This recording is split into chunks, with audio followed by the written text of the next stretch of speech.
Happy New Year! Yan ang magandang batian ng mga tao sa ganito mga panahon. Maligayang bagong taon. Mahilig tayo na mag-anticipate, maghintay ng something new. Newness can change configurations kasi. Newness can bring about opportunities for new happiness. But Happy New Year could be born of happy new thoughts. Para sumaya, dapat pasayahin ang takbo ng isip. Happiness is caused by one's thoughts, thought patterns, attitude, heart. Hindi mo kailangan na baguhin ang kapaligiran para ka sumaya kung sa loob naman ng iyong puso ay mapapasaya mo ang iyong sarili. Proverbs 15:13, a happy heart makes the face cheerful. Lumalabas talaga sa hilat siya ng muka yung nadarama ng puso. Mahirap yung ikubli, hindi kayang takpan kahit ng makeup. Proverbs 27:19, as water reflects the face, so a man's heart reflects the man. Ang puso ang napakahalaga sa lahat sapagkat yan ang nagbibigay ng hugis, kulay, nagbibigay ng indak sa ating buhay. Matthew 12:35. The good man brings good things out of the good stored up in him, and the evil man brings evil things out of the evil stored up in him. The heart is the source of our sadness or happiness. The heart is very, very, very important. Dito nabubuo kung ano ang mangyayari sa ating buhay kung tayo ba ay sasaya o lulungkot. The heart or attitude is what matters. Kaya sa ating pagdarasal, sa ating pagbibigay ng wishes, sa greetings, sa magaganda nating intentions na Happy New Year, meron dapat kakambal na pag-iisip yan. Kakambal na consciousness na ang puso ay ingatan dahil yun ang factory ng happiness or sadness. The heart or the attitude is what really matters, as we have said. A major cause of unhappiness is unfriendly relations with others. Pag ating binalikan yung nakaraang taon, nireview natin ang mga nakaraang panahon, mas madalas na yung mga lungkot natin may kinalaman sa relasyon natin sa mga tao. Mga kaaway, mga na-miss, mga hindi nakita, hindi nakausap, o kaya yung hindi na karoon ng pagkakaunawaan. Proverbs 18:1, an unfriendly man pursues selfish ends. He defies all sound judgment. So pag unfriendly ang tao, mas malaki ang chances na magkakaroon siya ng unhappiness whether or not willing siya na yun ay tanggapin at patotohanan. Kasi pagka unfriendly ka, ang relasyon mo sa mga tao hindi maganda at yung relasyon nga na pangit ang nagiging dahilan ng maraming kalungkutan sa buhay. So kung gusto nating sumaya, magkaroon tayo ng magandang relasyon sa mga tao. Therefore, bantayan natin ang ating puso, bantayan natin ang ating attitude, ang ating mga salita, at ang ating ugali. Kasi yun ang magiging ugat ng darating na feelings natin, whether the feelings are sad or happy. A major cause of unfriendly or hostile relations with others is attitude. Attitude shapes our thoughts. Thoughts shape our words, our actions. Matthew 12:34, kung ano ang nag-uumapaw sa puso ay siyang sinasabi ng bibig. And words or actions shape our relationships. So nagsisimula yan sa thought, sa ating puso, sa ating isip, magta-translate into actions or words, and then it will affect our relationships. Relationships shape our happiness and unhappiness. Kaya naman, happiness or a happy interaction with and adaptation to our environment, situation, or realities could really bring about happiness. The opposite of that could bring about sadness. So the most important, or one of the most important decisions of the day is one's choice of attitude. Napipili kung ano ang magiging takbo ng ating ugali, emosyon, ng ating asal sa darating na maghapon, sa darating na oras, kung ito ay atin talagang pag-iisipan. So today, may choices tayo. I can be kind or unkind, cooperative or uncooperative, patient or impatient. I could also be cheerful or gloomy, generous or selfish, humble or proud, easy or difficult. I can be friendly or hostile, a blessing or a curse. The choice is ours. We can choose what we will be, what we can become. We can choose to plant seeds of happiness or loneliness. We can choose to be happy or not. Especially sa relationships. Choose peace. Choose friendship. Choose forgiveness. Kasi yun ang nagbibigay ng happiness. Merong makapagtampo lang, makapagdrama lang, makapagmukmuk at makapagdabog lang, makikipag-away, makikipagkasira, magbabagsak ng telepono, magtatapos ng usapan na pangit, hindi maganda, pero ang mga susunod na oras, araw o linggo, bad ang kanyang mood, sad siya, o kaya guilty, o kaya nahihirapan. Why choose that? When we can choose to be friendly, lalo sa ating kamag-anak, kapamilya, mga mahal sa buhay, lalo sa iyong kasintahan o kaibigan, lalo sa iyong mga malalapit sa buhay, pwede ka namang pumili na maging maganda ang relasyon niyo o pangit. May ginawa siyang masama, pwede ka magpatawad o hindi. Nasaktan ka, pwede ka namang magpatawad o hindi. Pwede ka rin manakit din. But choose what will bring about happiness.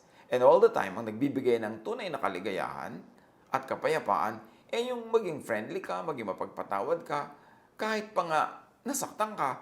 Kasi nasaktan ka na, mananakit ka pa rin, makikipag-away ka pa, na doble-doble ang pain. Tapos, kahit naman makipag-away ka, dahil mahalaga rin sa'yo yung tao, kahit mo pa itatwa at itanggihan, kung mahal mo naman, mahal mo talaga, ikaw din na mahihirapan. So, why choose to be sad? Halimbawa, hindi kayo magkikita ng ilang araw, ilang linggo o buwan. Bakit ka makikipaghiwalay ng pangit? Bakit ang last usapan niyo magiging pangit? Di kung ilang linggo, ilang buwan na may dala-dala kang bigat sa dibdib. Be wise. Choose happiness instead of sadness. And remember, it's not what life presents to us, but how we respond to it. Kahit ano naman ang dalhin sa'yo ng weather, sunny or rainy, dry or wet, hot or cold, yung pa ring attitude mo ang magsasabi kung ikaw ay magiging masaya o hindi. Kung magiging miserable ka or not. Because the same heat that melts the wax hardens the clay. So yung hindi heat ang point doon. You choose kung ikaw ay magiging wax o magiging clay. Have happy new thoughts. And how do you do that? Have a new mind. Kung yung nakaraang taon, marami tayong naging lungkot. Kung yung nakaraang mga taon, marami tayong naging mga miseries, mga pagdurusa, pag-aalala, pag-iisip. Palitan na natin ang paraan ng ating pag-iisip. Kasi most of the time, nasadlak tayo sa ganong kalagayan because of the way we think. Romans 12:2. Do not conform any longer to the pattern of this world, or to the pattern of your mind, but be transformed by the renewing of your mind. So kung tampurista ka, syempre, ang laging dinadala niya sa buhay mo, lungkot. Palitan mo na yan, alisan mo na at bawasan mo na ang pagtatampo. Kung ikay maramdamin, kung ikay sensitive, medyo tibayan ang loob, medyo kapalan ang mukha, para hindi siyadong laging nasasaktan, laging nagdurusa, lagi tuloy malungkot. Kung laging miserable ang buhay mo dahil malisyoso ang iyong mga interpretations na sinasabi at ginagawa ng mga tao, sobra kang defensive, madali kang magalit, palitan kung ang dinudulot sa iyo mo ay hindi kasiyahan. Renew the way you think about people, about situations you dislike. Kahit yung mga taong ayaw mo o galit ka sa kanila, kung hindi sila magbago, ang baguhin mo yung attitude mo sa kanila. Kasi yung attitude mo makaka-apekto sa iyo. Kahit ano pa sila, kung yung attitude mo positive, hindi ka magiging malungkot o hindi ka manenegate nila. So, be less self-centered. Be less opinionated. Mas maging open ka sa ibang ideas, ibang ways of doing things, ibang styles, para hindi ka laging nadidisorient. Philippians 2:3-4. Huwag kayong gumawa ng anuman dahil sa pansariling layunin o pagyayabang. Sa halip, bilang tanda ng pagpapakumbaba, ituring ninyong higit ang iba kaysa inyong mga sarili. Pagmalasakitan ninyo ang kapakanan ng iba at hindi lamang ang inyong sarili. Yung mga sensitive, mga maramdamin, matampuhin, yung mga mahilig na maghinanakit, magkaroon ng sama ng loob, actually, it springs from selfishness, from self-centeredness. Madali kang masaktan dahil iniisip mo, the world owes you a living. Madali kang magdamdam dahil iniisip mo, you deserve the kindness and goodness of the world. Madali kang magtampo dahil iniisip mo, you deserve to be noticed, to be given attention, to be pampered. Kaya madalas nagtatampo. Akala mo yung nagtatampo o nasasaktan ay mababa ang loob dahil mababa ang luha. No, it comes from self-centeredness. Na, huwag mo akong saktan, deserve ko maging happy, huwag mo akong iiwan, deserve kong samahan mo ko, huwag mo akong tatalikuran, deserve kong harapan mo ko. It's really self-centeredness. Kaya pag binago natin ang ating attitude, binago natin ang ating ugali, mababago ang ating asal, therefore, maiiba ang pananaw natin sa mundo at malay natin. Baka maiba rin yung kilos ng kapwa natin, ma-influence natin silang mas maging positive. So, love more. Love or at least tolerate the unlovable. Sino ang mga unlovable sa inyong buhay? Love more. Mas masaya mag-love kaysa mag-hate. At kung hindi mo talaga ma-love, at least i-tolerate mo. Pag tolerant ka, mas masaya ka kaysa sa intolerant ka. Happiness is greatly shaped by our relationship with life. With the Lord, of course, and with people. Improvement in relationships brings great happiness. Improvement in perception of and thoughts about and attitude towards people brings about great relationships.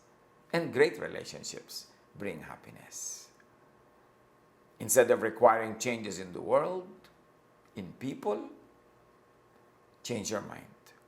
Mas madali yun.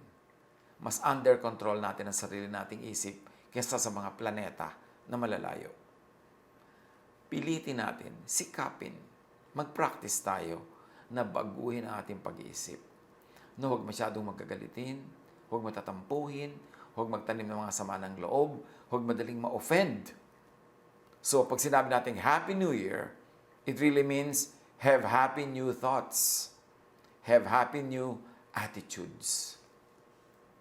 Colossians 3:12-14, kaya nga, dahil kayo'y hinirang ng Diyos, minamahal niya at pinili para sa Kanya, dapat kayong maging mahabagin, mabait, mapagkumbaba, mahinahon, at mapagtiis. Magpasensya kayo sa isa't isa. Kung may hinanakit kayo kanino man, magpatawad kayo gaya ng pagpapatawad sa inyo ng Panginoon. At higit sa lahat, taglayin ninyo ang pagmamahalan na siyang nagbubuklod sa lahat sa ganap na pagkakaisa. Yan ang magandang paraan para sumaya at para magpasaya. Kasi pag nagpapasaya din tayo ng kapwa, bumabalik din yun sa atin, pinapasaya din nila tayo. Pag pinalungkot natin sila, whether intentionally or not, palulungkotin din nila tayo. Bumabalik lang. Happy new thoughts, happy new attitude, and that would bring about a happy new year. Pagbulay-bulayan natin ito, pag-isipan, hindi na kailangang habaan pa ang usapan tungkol dito dahil simple. Pag-isipan kung ano nagpapalungkot sa iyo o nagpalungkot sa iyo noong nakaraang taon, hanapin kung alin doon ang dahil sa iyong participation, dahil sa iyong attitude, dahil sa iyong ugali at asal, at baguhin yon para mabago yung product, para mas maging masaya itong darating na taon at marami pang mga taon.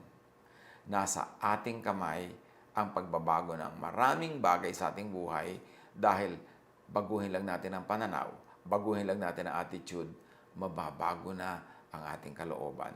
At doon naman talaga mahalaga sa kalooban natin. Ano nangyayari, nagaganap sa ating isip at sa ating puso. Pag masaya tayo sa puso at isip, ano man ang nagaganap sa labas, masaya pa rin tayo. Magpasaya ng kapwa, pasayahin ang sarili, at papasayahin din ang ating Panginoong Diyos. Happy New Year!